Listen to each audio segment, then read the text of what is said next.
Imaginez ceci, un morceau de métal de plus de 2 kg tombant du ciel, sans contrôle et s'écrasant au milieu d'une ferme. Ce n'est pas de la science-fiction. C'est une réalité préoccupante qui devient de plus en plus courante et la cause se cache dans l'espace, à des milliers de kilomètres de la Terre. Nous parlons des satellites Starlink d'Elon Musk, une constellation conçue pour apporter Internet dans tous les coins de la planète. Cependant, ce qui promettait d'être une solution globale s'est heurté à un ennemi inattendu, les tempêtes solaires, qui altèrent leur cycle de vie et leur entrée dans l'atmosphère, générant un dilemme de sécurité sans précédent. La vision d'Elon Musk avec Starlink était révolutionnaire, démocratiser l'accès à Internet, l'apportant aux communautés reculées, aux zones de catastrophe haut lieu où l'infrastructure terrestre est inexistante ou déficiente. Des milliers de petits satellites, chacun de la taille d'une table, orbitant autour de la Terre dans un balai parfaitement orchestré pour tisser un réseau mondial de connectivité. La prémisse de leur conception incluait un plan pour la fin de leur durée de vie utile. On estimait que chaque satellite aurait une durée de vie opérationnelle d'environ 5 ans. Après avoir rempli leur mission, ils entameraient un processus de désorbitation progressive, une descente contrôlée vers les couches supérieures de l'atmosphère terrestre. Ce processus de rentrée a été conçu pour être lent et sûr, avec une durée estimée à 15 jours. Pendant cette période, la friction aérodynamique avec les molécules d'air dans les couches les plus denses de l'atmosphère générait une chaleur si intense que le satellite, construit avec des matériaux légers et conçus à cet effet, se pulvériserait complètement, se désintégrant sans laisser de traces.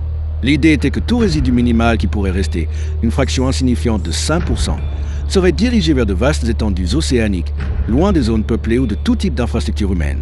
C'était un plan méticuleusement tracé, pensé pour être écologiquement responsable et sûr pour la Terre.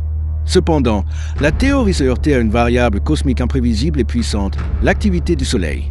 Ce que nous observons, c'est que les satellites ne suivent pas ce scénario de désintégration complète.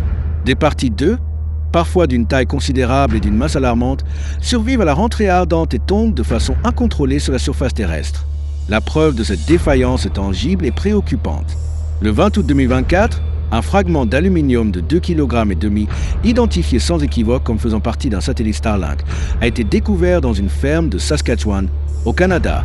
La compagnie elle-même, SpaceX, s'est vue obligée de reconnaître cette découverte, bien que ses modèles prédictifs de l'Agence nationale de l'aéronautique et de l'espace des États-Unis et de l'Agence spatiale européenne aient assuré que cette pièce se désintégrerait complètement.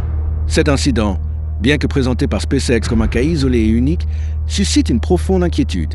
Si une pièce aussi robuste et lourde a pu survivre à la rentrée atmosphérique et atteindre le sol, combien d'autres fragments, peut-être plus petits mais tout aussi dangereux, pourraient impacter la Terre sans être signalés ou identifiés? L'ombre de canon confirmé plane sur ce scénario. La racine de ce problème réside dans l'immense et puissante activité de notre Soleil. Le Soleil, comme d'autres astres, traverse des cycles d'activité qui durent environ 11 ans.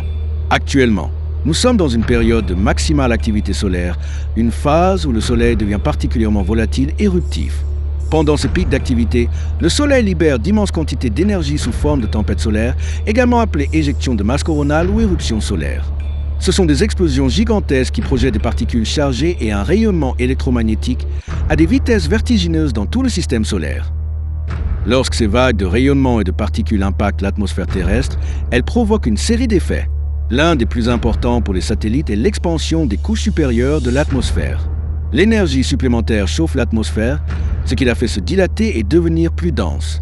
Pour les satellites qui tentent de désorbiter, cette densité atmosphérique supplémentaire se traduit par une augmentation drastique de la résistance aérodynamique. C'est comme si l'air devenait plus épais, freinant les satellites de manière beaucoup plus abrupte que prévu.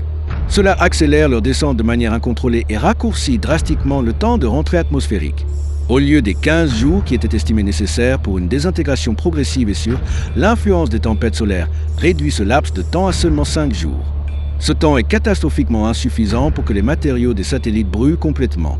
Le résultat est que les parties les plus denses, résistantes à la chaleur et à la friction, comme les composants électroniques internes ou les structures métalliques spécifiques, survivent à la descente et se précipitent vers la surface de la Terre, devenant des projectiles inattendus. Au-delà du risque latent pour la sécurité des personnes au sol, les tempêtes solaires ont également un impact direct sur l'opérabilité et la qualité du service de Starlink. Le rayonnement et les particules énergétiques peuvent interférer avec les systèmes électroniques des satellites, affectant ainsi leur performance.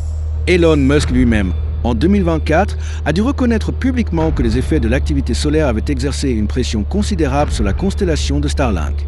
Bien qu'il ait affirmé à ce moment-là que ces satellites avaient résisté à l'assaut, la réalité était plus complexe. Peu après, SpaceX a été forcé d'admettre une dégradation de la qualité de son service, directement attribuable à l'influence de ces phénomènes solaires. Il est important de noter que ce problème n'est pas quelque chose de nouveau ou de sporadique. Déjà en 2022, la compagnie avait signalé la perte de 40 unités de satellites, précisément à cause de l'impact de tempêtes solaires. Actuellement, la constellation Starlink dépasse déjà les 7000 satellites en orbite, avec des plans ambitieux pour étendre encore davantage ce réseau. L'ampleur de ce déploiement, ainsi que la vulnérabilité démontrée face aux tempêtes solaires, soulignent l'urgence de trouver une solution à ce problème. Bien que le réseau Starlink ait démontré son utilité inestimable en fournissant une connectivité vitale dans les zones où l'infrastructure terrestre est inexistante ou a été détruite, comme dans les situations de catastrophes naturelles, il n'est pas totalement immunisé contre les forces cosmiques. Il a besoin, de toute urgence, d'une refonte de ses dispositifs orbitaux. La clé de l'avenir de Starlink et d'autres méga-constellations de satellites réside dans le développement d'une nouvelle génération de dispositifs capables de résister plus efficacement aux assauts des tempêtes solaires. Cela pourrait impliquer l'utilisation de nouveaux matériaux, de systèmes de protection plus avancés ou même de stratégies de rentrée plus sophistiquées. La promesse d'un Internet mondial accessible à tous est un moteur puissant pour l'innovation.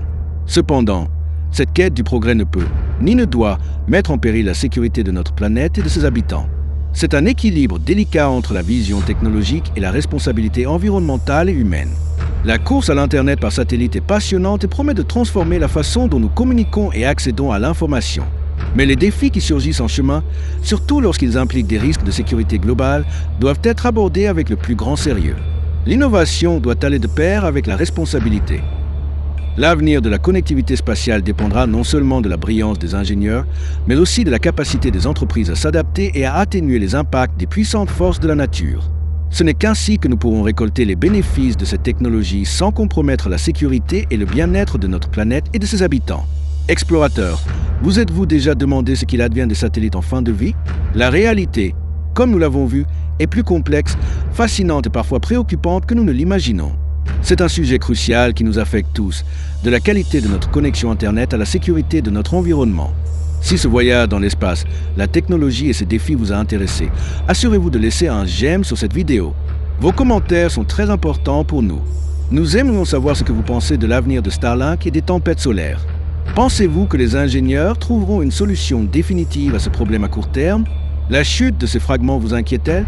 Et pour ne manquer aucune de nos explorations sur la science, la technologie, les mystères de l'univers et tout ce qui a un impact sur notre monde, abonnez-vous à la chaîne Explorando.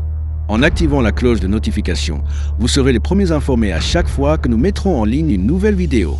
Partagez cette vidéo avec vos amis, votre famille et avec toute personne qui, selon vous, pourrait être intéressée par ce sujet fascinant et pertinent. Aidez-nous à diffuser la connaissance. Nous souhaitons continuer à découvrir et à apprendre avec vous, explorateurs. Alors, à la prochaine aventure dans le vaste univers de la connaissance.